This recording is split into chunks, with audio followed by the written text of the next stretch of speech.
Yeah, progressive insider, you know they wiser. This that new media company covering everything. I'm talking that news you ain't heard of, cause you know it's getting buried. Social justice, yeah, the stuff you need to know about. Fucking politics that the corporate news won't cover. You know they don't think that you could see under, but you can now, cause the people we cover, they may not be famous, but their stories should be heard. Yeah, every voice matters, we should rise and fall together, and that's why. Good morning, everybody. Welcome to Friday. You've made it this far. Yay, you. Way to go. As many of us aren't doing so well, but I just want to say, in case you need to hear this, because I know I did, you look fabulous. You're amazing. And what a champ you are. You made it to Friday. So good morning, everybody. Welcome.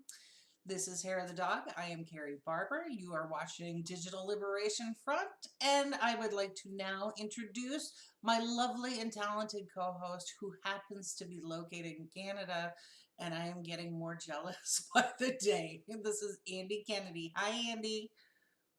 Hi, Gary, and I would just remind you that you can be as jealous as you want, but when it comes to later in the year, around November, when everything starts to freeze, you'll regret that decision. Oh sure. no, not this one. I was born in the UP.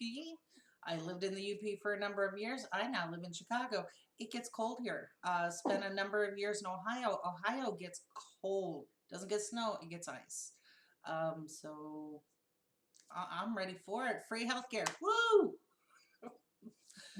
Which, yeah.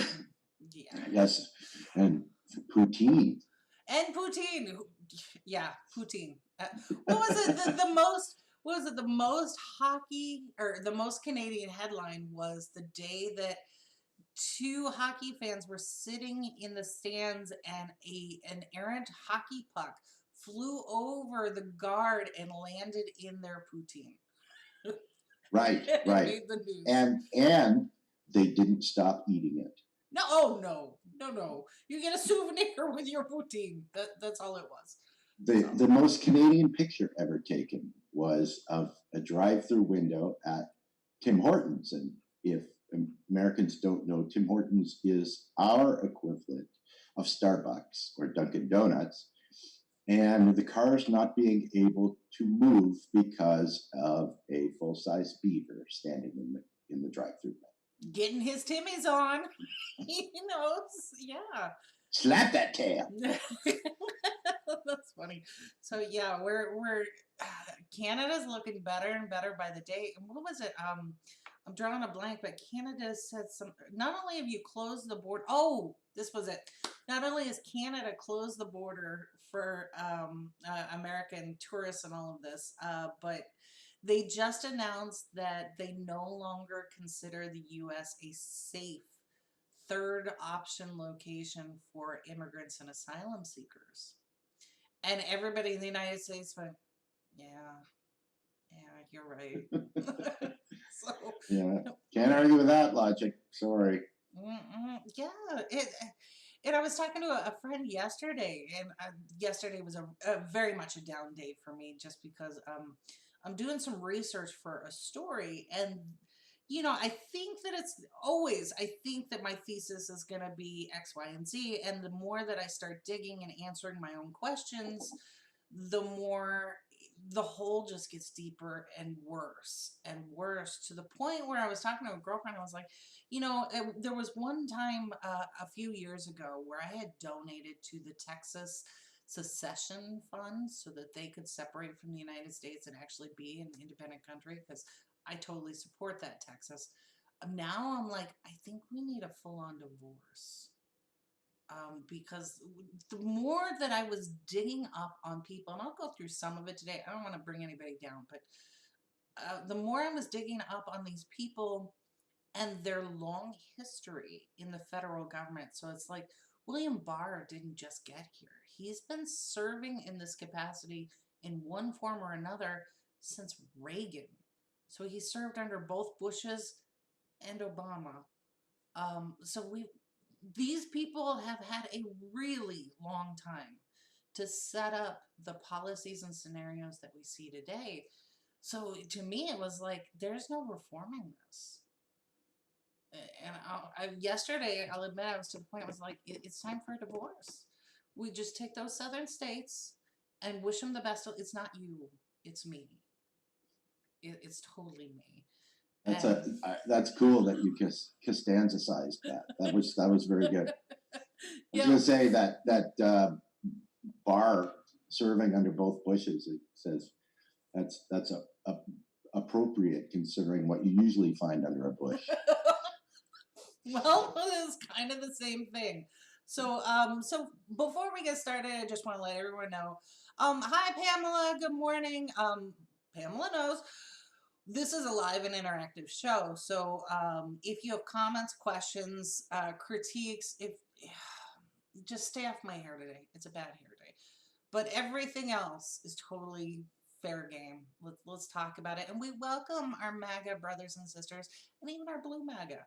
Come on in. Let's talk about it. Family, right? At least for a little while until maybe we do get a divorce. So we'll see how that goes. But can't wait for that custody battle. yeah. Who gets the dog? Okay, so I live in Chicago, and so this is part of my angst because it's already started. And you and I covered some of this here, this march up to this moment. Like the one weekend where Chicago hit 102 shooting incidents. That's unheard of. And when you we went through the media report and you could see the only time they named a victim was when they had a Hispanic sounding last name, and there was one. They didn't talk about the neighborhoods where they happened, which were largely gentrified neighborhoods, mostly integrated with a diverse population, mostly white. And then the vehicle they mentioned, I'm like, come on now, let's be honest. That's either a rental or a white person's driving this car, because ain't nobody else driving this damn blue Honda thing, right? So for all intents and purposes, it looks like manufactured consent in the media, manufactured propaganda in the messaging, and then we're not taking a look at who is actually doing these things. We have already seen it's not Antifa per se, but white people trying to elevate and instigate. So all of this has been happening in Chicago and in New York and in other places. But we're supposed to believe now that it's these peaceful protesters and black and brown people who are doing all the shooting and things like this, right? More so than normal. Yeah, and even like, I mean, I'll refer people back to the video that we shared here last night on Digital Liberation Front with stringerharris, who was saying that, you know, the media loves to use black on black crime as a narrative, right? And he was absolutely right. There is no such thing as black on black crime. There's just crime. Right? It's like using the term reverse racism. Doesn't exist. Which is what? Not racism? You know? Yeah, that's exactly right. If a person of color doesn't like white people because of the color of their skin, you can call that racism. I would call that being angry at being, you know, tromped on for 400 years, but, you know, everybody's entitled to their opinion. But it's these gaslighting talking points that people believe without thinking about the origins or where they come from. And it's insane. All you have to do is apply a little bit of thought to it, and you understand that it's bullshit, right?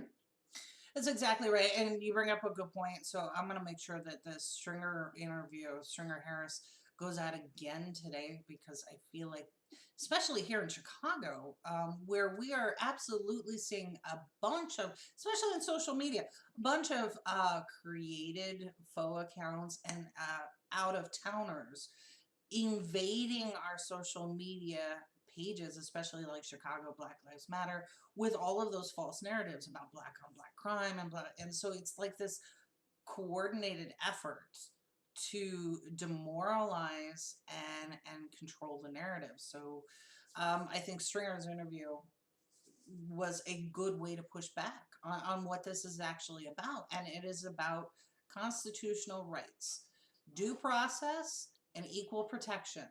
If you are going to argue against those two being applied equally to all citizens, now we have a problem. And that is exactly what you're talking about, Andy, with the gaslighting and everything else. They're trying to get away from that valid argument, which is the core of what people are out protesting about. And they're trying to make it about all these other little things, which are not valid. So some of those we want to go through today. And of course, I have lots of good material for the class so that we can get through this basic civics lesson that I think we all need to hear, right? So we'll start with Portland before. Yeah, hang on a second. Lights. Yeah. Somebody wheeling the TV on the cart. Yep. That was like the best day in elementary school when they brought in that stupid little TV.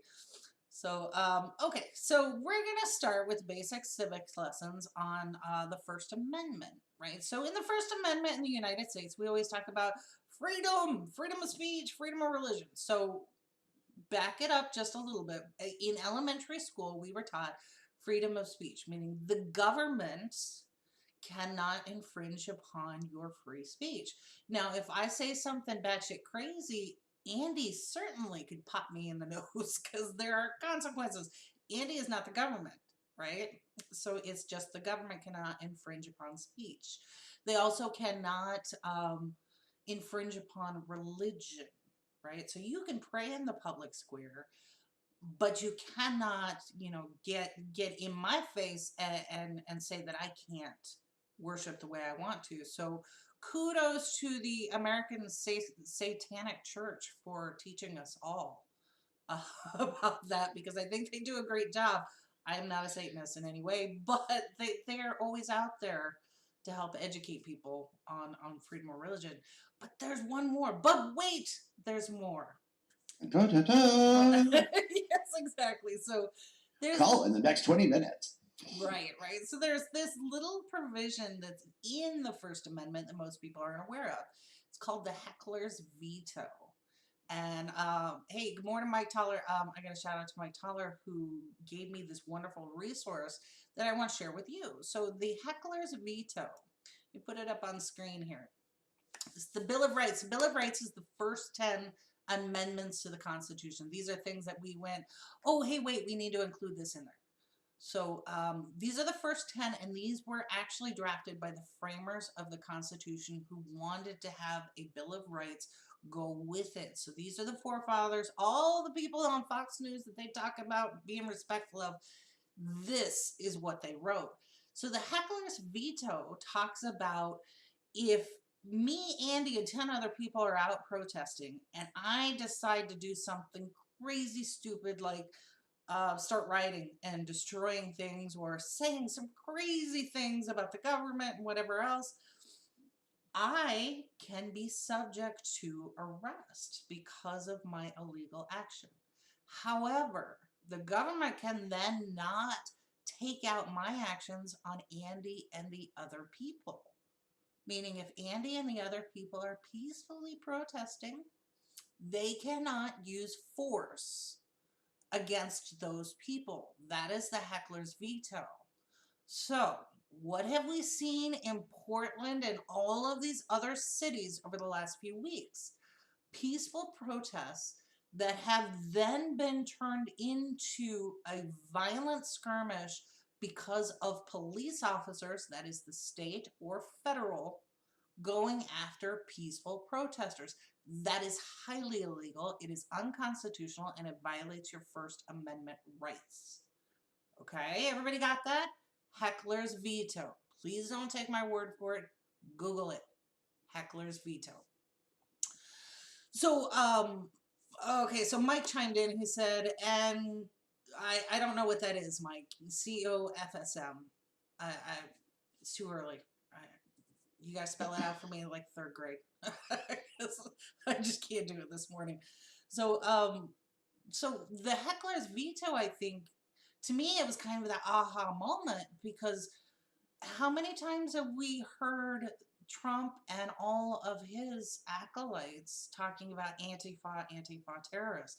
So here we had the lead up to making an excuse to shut down peaceful protests, right? And you know, whether it's the Boogaloo Boys doing some shit, if it's the alt-right, if it's white supremacists, if it's Antifa, arrest those people, do what you got to do. But the other, you know, 3,000, 4,000 people, you got to leave them alone. And we saw this in Aurora, Colorado, when they were doing the memorial for the young kid that got shot by police. You had people out there with cellos and violins paying tribute to his love of music, and the Aurora Police Department came in and started beating people and pushing them out. That is a First Amendment violation. They cannot. I heard that the excuse they used was the viola player played the wrong note. Which is typical. Way to go, Viola. So, oh, my taller, he's given a shout out when we talked about freedom of religion. Church of the Flying Spaghetti Monster. Yeah, absolutely. Yes. Yeah, Yes, yeah. of course. Yeah. So our third renewal of our wedding vows was done by a minister of the Church of Flying Spaghetti Monster under the Principia Discordia faith. So it was a touching moment. Anyway, more than you needed to know. And definitely a mouthful. Yeah, but I got through it. Okay, so then the other one, 10th Amendment. 10th Amendment. This is number 10 in the Bill of Rights. 10th Right. Amendment. And we On a scale of 1 to 10. It is the 10. So in the 10th Amendment, it's pretty simple. What the framers of the Constitution and the Bill of Rights, they say United States, they mean federal, nor prohibited to it by the states, are reserved to the states respectively or to the people. Okay, so let's remember, these people just came through this batshit tyranny and fighting for their lives and, you know, freedom. So they went through all of that. And they thought it was so important to put this in there as number 10, saying anything that is not enumerated or written out for the federal government automatically belongs to the states or to the people. So, you know, in theory, it's kind of the same thing. So why does that matter? That matters because of what we're seeing across this country, particularly in Portland. You have federal troops who have manufactured their legal cause to be there, infringing upon the rights of the states. How do we know this? Because the governor of Oregon asked them to leave, and Wolf, as acting chief of DHS, said no. Which is in the Constitution. Right.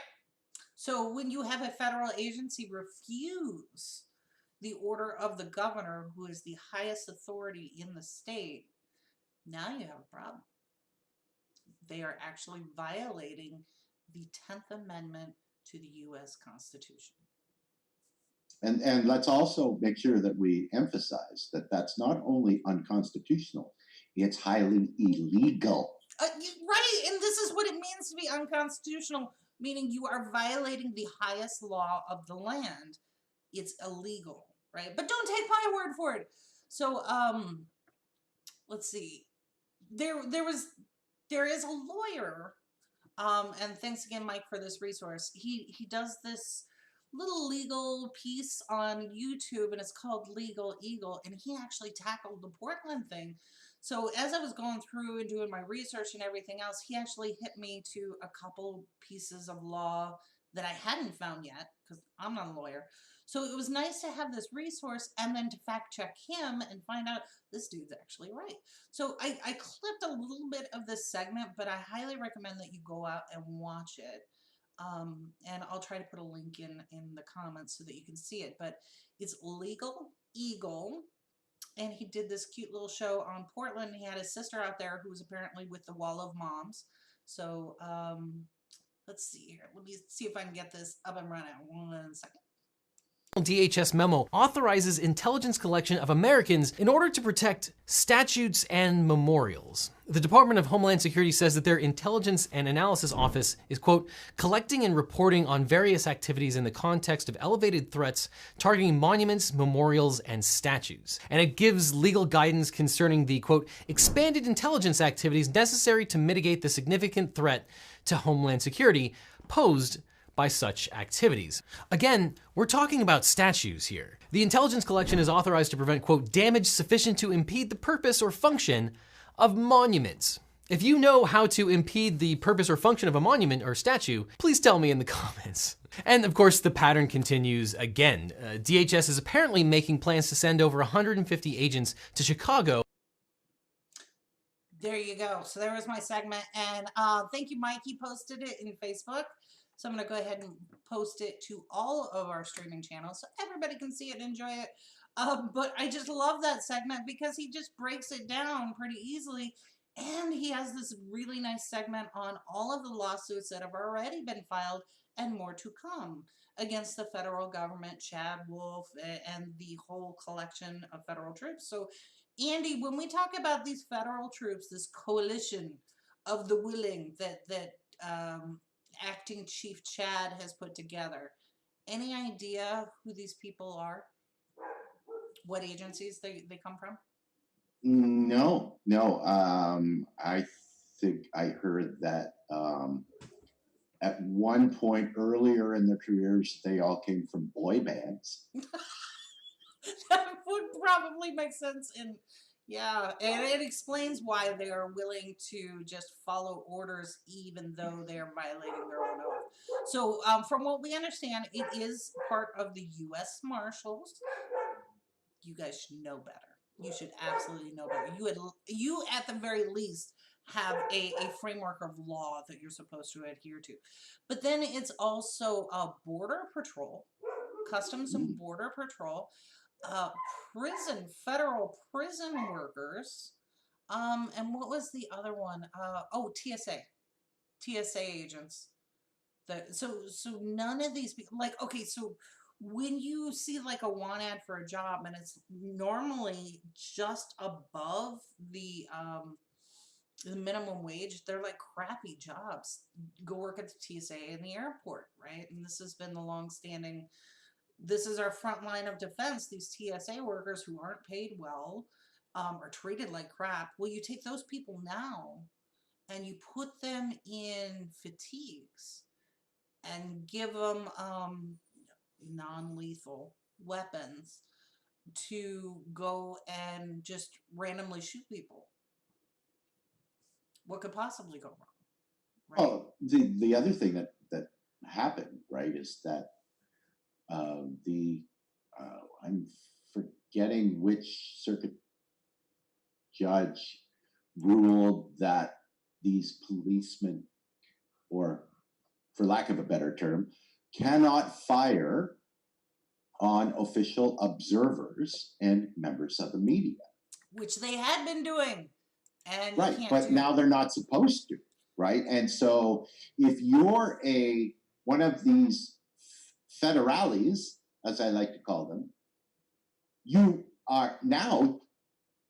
have to discriminate who you can fire on, because as far as you knew, everybody was fair game, right? We just put some garbage out front like it's garbage day, and then around 11:30 at night, we light it on fire, and then that's our excuse to start hammering people. Well, now a judge said that there's some people that we can't do that to. What do we do? You could never not fire on legal observers and journalists. That was supposed to be a thing, which is why all the journalists and news outlets, was the Portland Mercury went, what the fuck? No, you're not supposed to do this. And now you had a judge have to come out like somebody's mom and go, no, honey, you can't do that. That's against the law.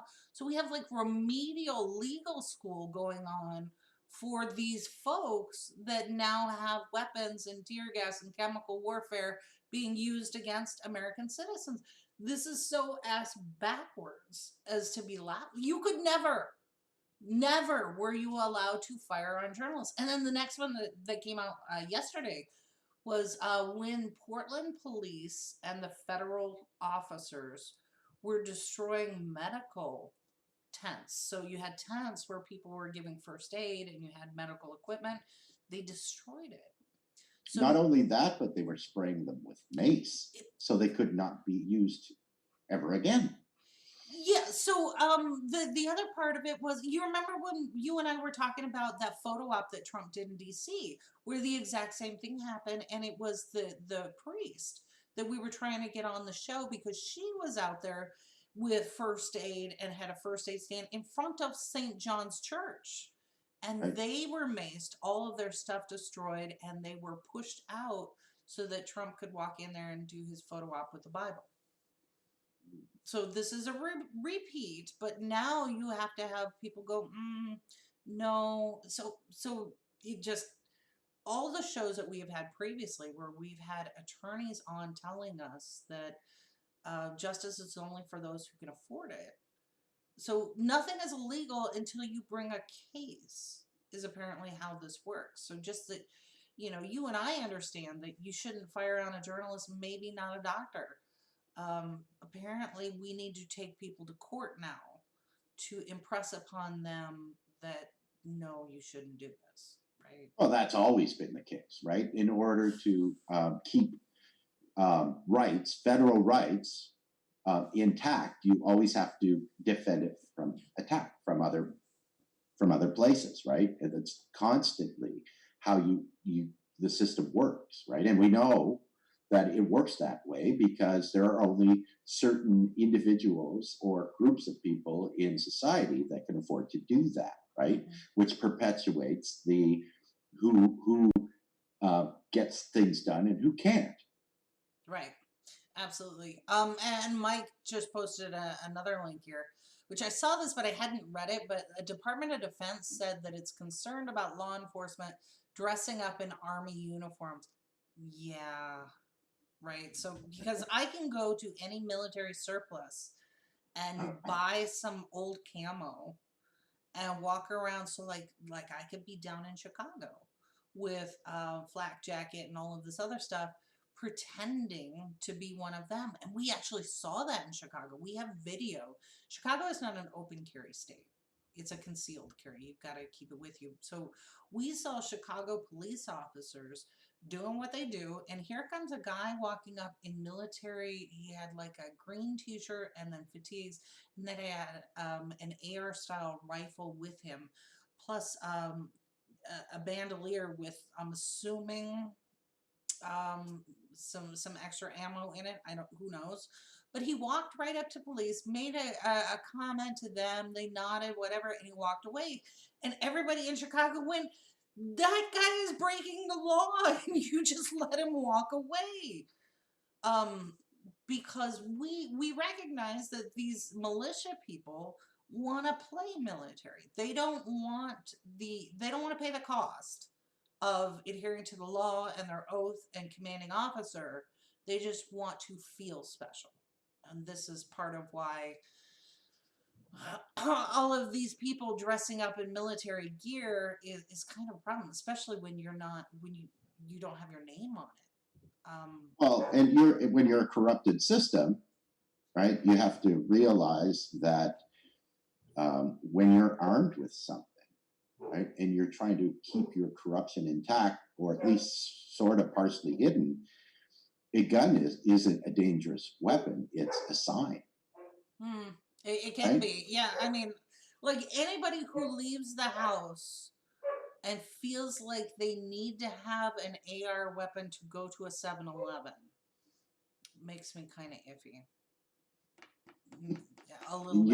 You know my opinion about what they're compensating for. Pretty much, because as a citizen, right, if I'm going to 7-Eleven to get my Slurpee and I turn around and there's somebody with an AR weapon, I don't know if they're just showing it off or they're there to rob the place, shoot it. I don't know. This is the situation we're in now, which is why we are a concealed carry state. So that when I turn around from the Slurpee machine and I see somebody, there is not a threat, a credible threat standing in front of me. It's just my neighbor, right?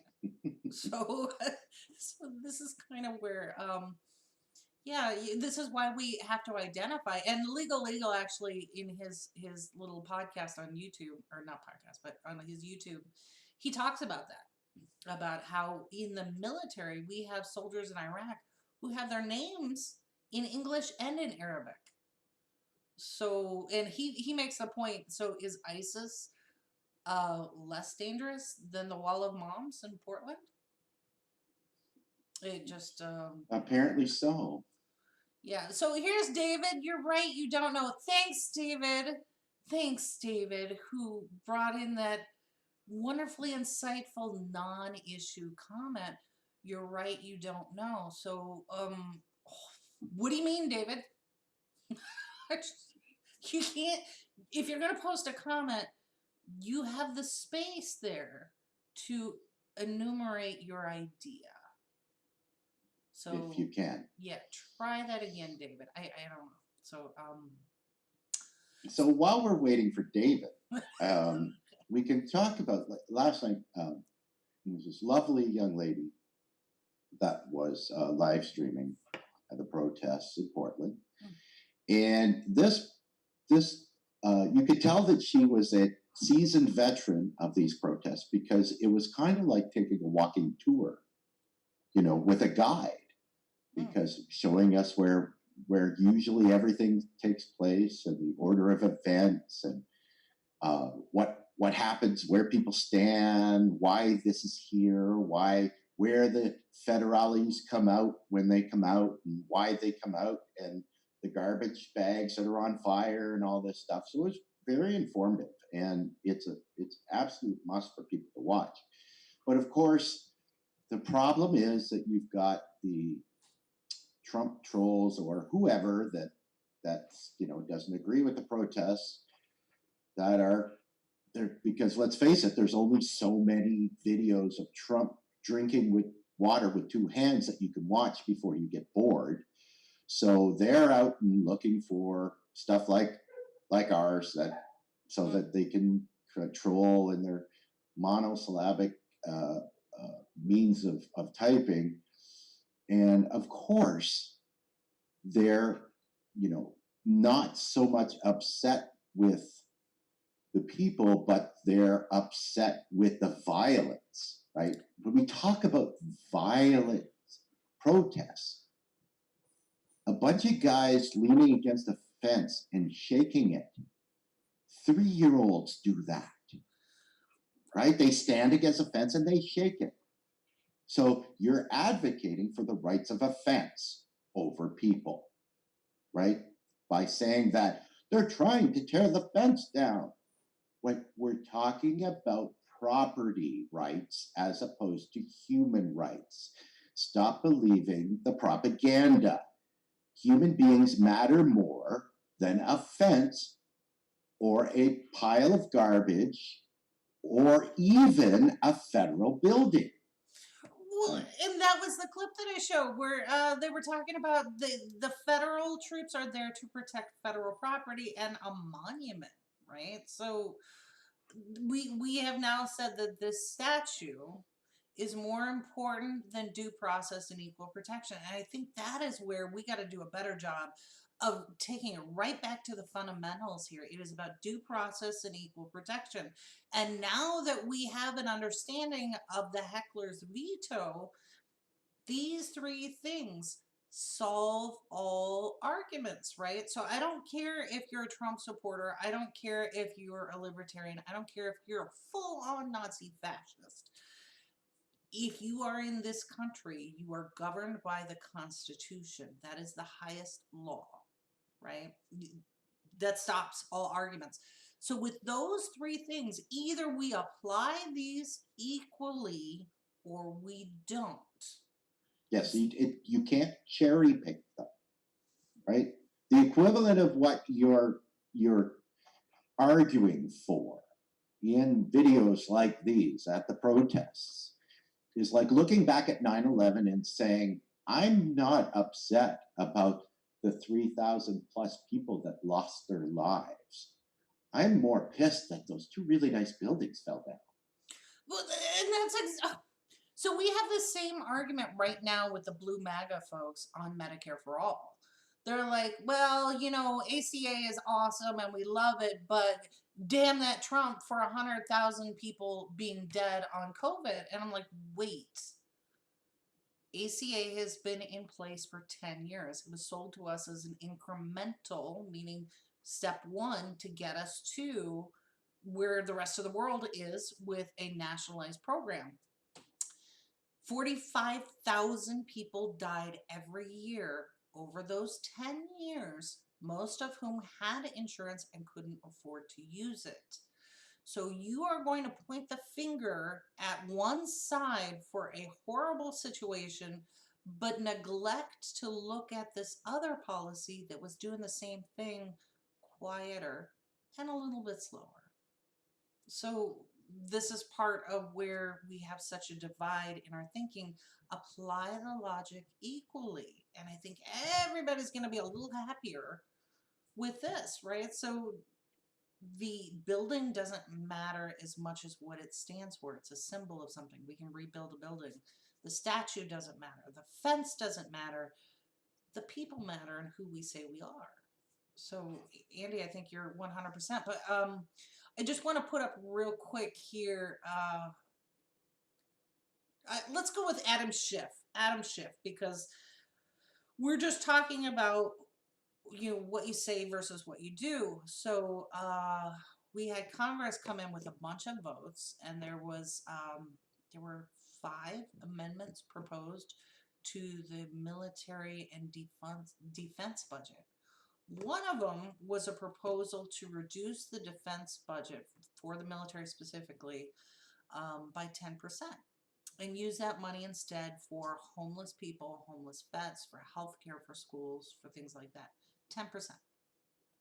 It got voted down by Democrats and Republicans. So it did not pass. And there were a number of other provisions in that, like, I think it was it Jayapal? Or no, it was Ilhan Omar who proposed. Yes, that's correct. Yeah, getting out of Afghanistan by February 2021. We still have over 8,000 troops in Afghanistan, and they're largely guarding the heroin trade. And then monuments, apparently. Apparently. So rather than bringing those sons and daughters, moms and dads home, the Senate said no.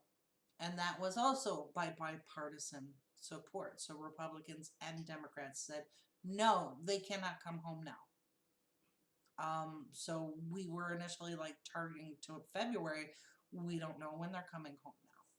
So pay attention to what they do, not what they say, which is, you know, the propaganda on one side and then what they do. So I came across this letter that Adam Schiff, our favorite from the impeachment hearings. So Adam Schiff sent this to Chad Wolf and Brian Murphy, both of DHS. Neither one of these guys have been confirmed by the Senate. They're just appointees. But Adam Schiff sent this letter in part. There are actually 3 pages, and I'll post it. He was really upset that he saw in the news how they're using federal law with their protection of monuments and protection of federal buildings to carry out unauthorized arrests, harassment, and abuse of Americans. So he wrote this really nice letter scathing, and then he's got like 10 different things that he asked them for, and he gave them a deadline to provide that information and all of that sort of thing. So here's Adam on this particular issue, Adam Schiff, and he gave him 12 noon on Friday, July. So today, he has asked them to provide all of this information to the Intelligence Committee in the Senate, which I thought was great. It was awesome. And then I watched the Senate go the other way when it came to the military budget. So they had an amendment to prohibit a certain amount of military equipment sold to police departments, and that failed. But the letter was nice. Thank you, Congressman Schiff. I appreciate it. Well, it doesn't really hurt anybody.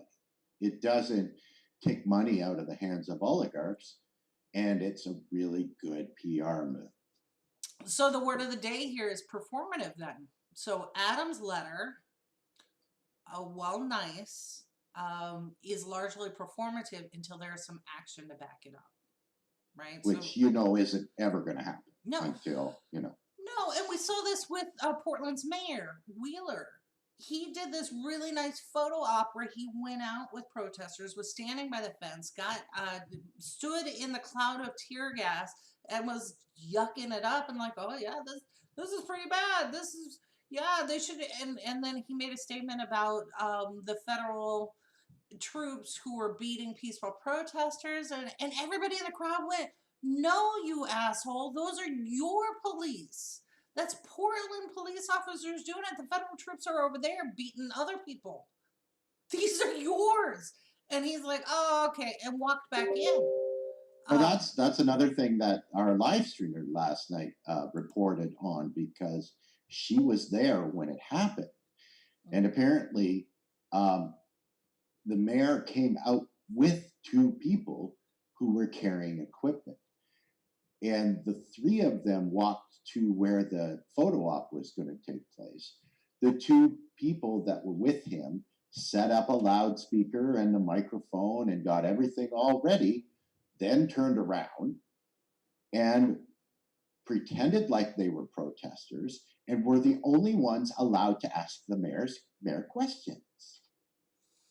Yep, Isn't exactly. that cool? So I don't know who his challenger is in an upcoming election, but if you live in Portland, maybe that's something you need to check out. Right? They're civil servants. They're supposed to serve the people. And so I keep coming back to Mayor Bowman in D.C., who told Trump to get the hell out, and he got the hell out. But Wheeler is on TV saying, oh, I asked. Did you? And here's the other reason why I don't trust Wheeler. Because we have Chicago Mayor Lightfoot. And so for those of you who don't know, Lightfoot has been in office not very long. Since the Mayflower. Yeah. No, she just got elected.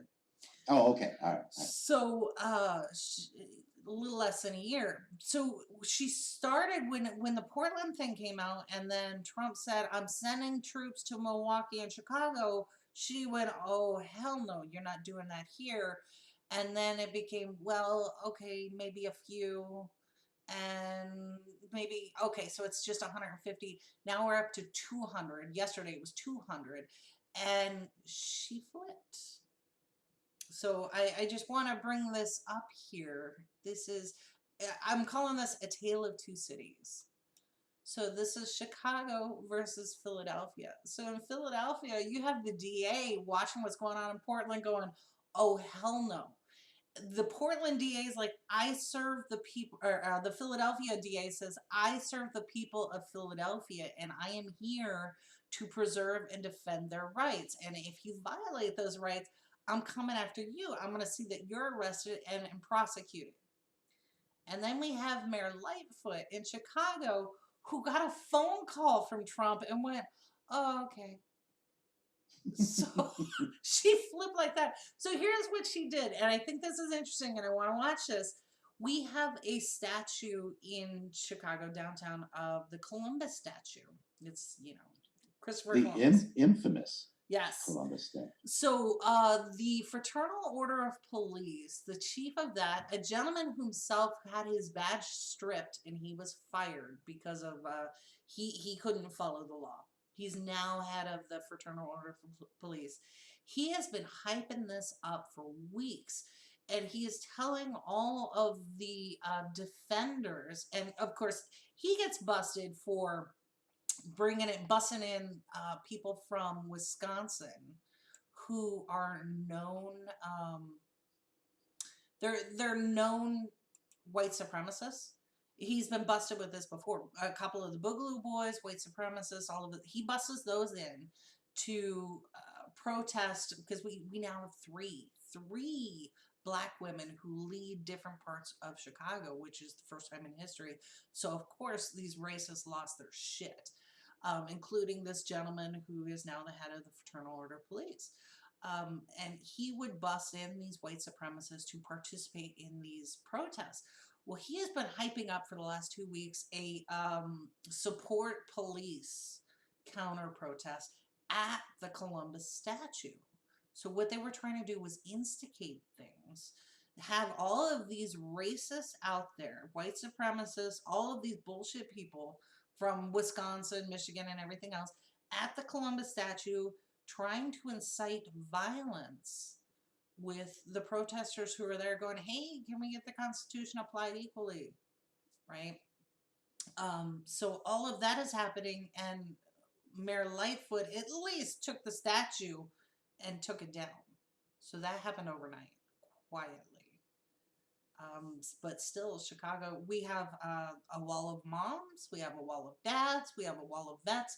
All of these people are already organized, peaceful. They're prepared to be for chemical warfare to be used against them. But this is this weekend happening in Chicago.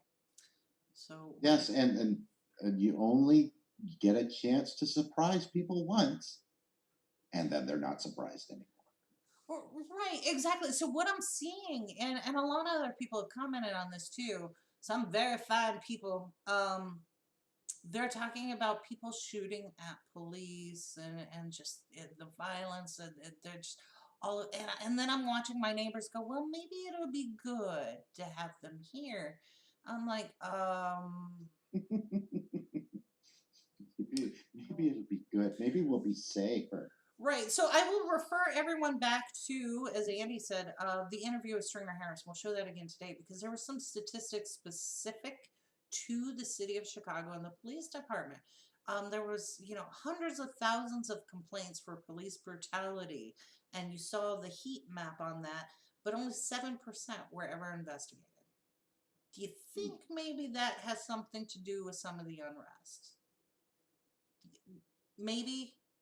And then possibly. yeah, and then on top of that, Stringer Harris himself provides some really insightful commentary on how to enact change. So you have these are not equal examples by any stretch. You have police brutality and death on one side, and on the other side, people who have nothing left to lose, and they've been asking nicely for a very long time, losing their shit, and rightfully so. These two But they shake fences.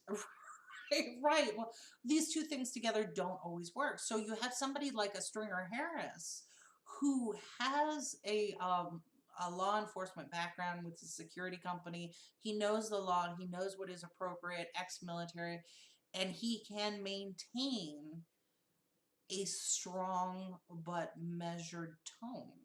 That's the person you send in. And you put all the people, the rest of the people behind him going, yeah, either you listen to him or you deal with us. And then someone like Stringer Harris can go and negotiate with police.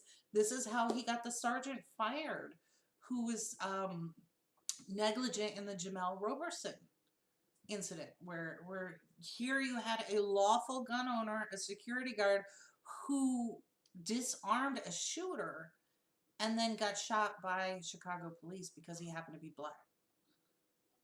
So it was Stringer Harris who got that sergeant fired. So again, you watch it. We'll show it again today. But yeah. So yay, Chicago. Don't burst. Yeah, exactly. I am not a Bears fan. at all. I know. That's why I said that. Dollars. Yeah, my son is, which is hilarious to me. Because he always starts out the season just like we started 2020. It was like, yeah, this is it. We've done the rebuilding year. And then right about, game 16, 17, he's like, Well, you remember back in the old days, the wide world of sports, right? yes. With the ski jumper that right? Yeah. That's 2020, and we're still going down. Yeah, it's only July. Woohoo! And Andy and I were chatting before we started. I was talking to my husband. He's like, I thought the apocalypse would be a little bit faster. not drag on for a month. He's like, I thought, when you talk about it, you think it's pretty much instantaneous. Sodom and Gomorrah. He's like, this sucks. Yeah. So that was all I had for this wonderful. Now that everybody's up and happy, so I do have a joke for you. I shared this with somebody so that we don't end on a negative. Okay. It's a dumb joke. I love dumb jokes. So this guy finds a lamp, and of course you got to rub the lamp. It's a magic lamp. Genie appears, and he says, "I can grant you 3 wishes, but first there are 3 rules you cannot break. First, I can't bring anybody back to life. Second, I cannot make anyone fall in love with anyone else. And third, no wishing for death." And the guy goes, "Okay, great." He said, "I wish that when you fit puzzle pieces together the correct way that they moan." And the genie goes, "Okay, there are 4 rules that you must follow." It was a bad joke, but That's not bad. I like dumb jokes. I am a fan of dumb jokes, and right now it's been my therapy. So, among other things, you've heard me tell the joke about the lady that's in the doctor's office, and the doctor's diagnosed her, and he's about to write up a script for her. Mm-hmm. He reaches in his pocket, pulls out a rectal thermometer, and says, "Oh, some asshole has my pen."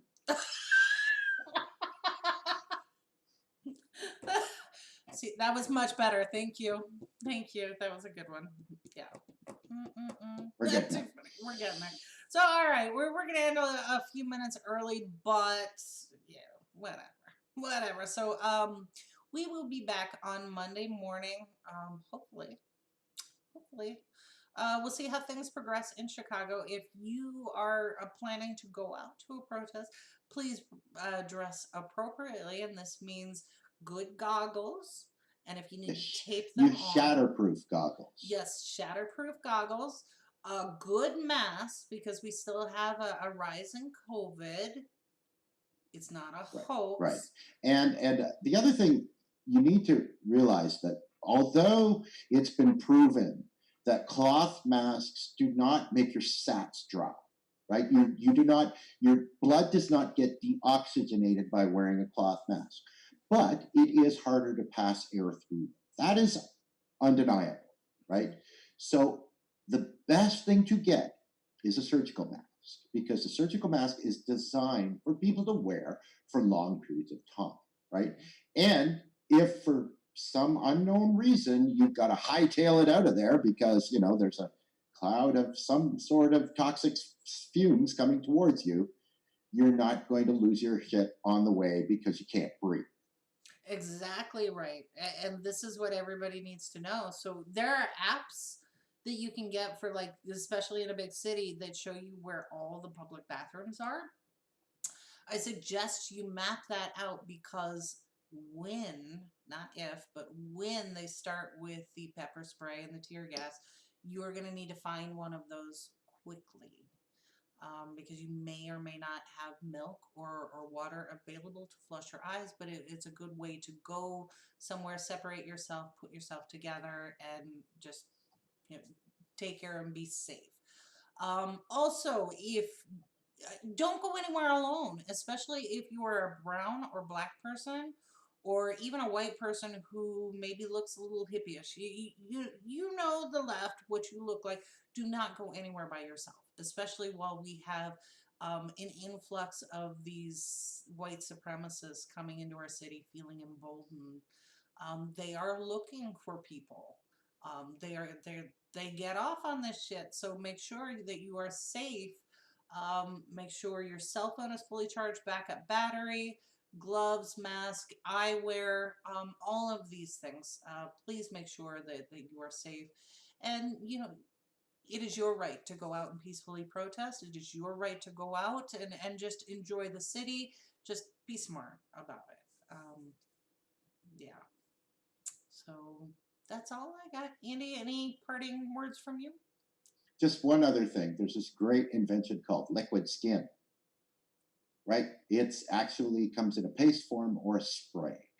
And if for some reason you get a laceration and it's bleeding, if you can stem the bleeding and spray the area, it sets very quickly. It's a great way to protect a laceration, stop it from bleeding, and keep it safe while you're running around, because, you know, things happen in a protest. You don't have to go out and look for bandages. That's a good tip. It's a Really good little tip. tube that's about this big. It fits right in your pocket. You just take a little water, clean it off. If you do it right away, there's no way that anything can get into it as far as warding off infection. Give it a little spray. You're good to go. Excellent, excellent tip. So one other thing, I promised I would do this, and I just posted it in the chat. This is the contact information for an attorney in Portland who has pledged pro bono work for anyone who gets arrested wrongfully by engaging in their civil liberties. This is your free speech. If you get arrested or detained or something happens to you as a participant of the protest in Portland, that gentleman has pledged to help anybody. So, so he has donated his time and talents to make sure that you get equal justice without that $60,000 price tag that limits you. So that is in the chat. I promised I would do that. So that's it for us. And we will see you back here on Monday, 10 a.m. So thank you, everybody. Thank you for the chat and the wonderful conversation. David, when you figure out what you're talking about, get back with us on Monday. Come on back. All right. Have a good weekend. Protesters in Chicago, stay safe.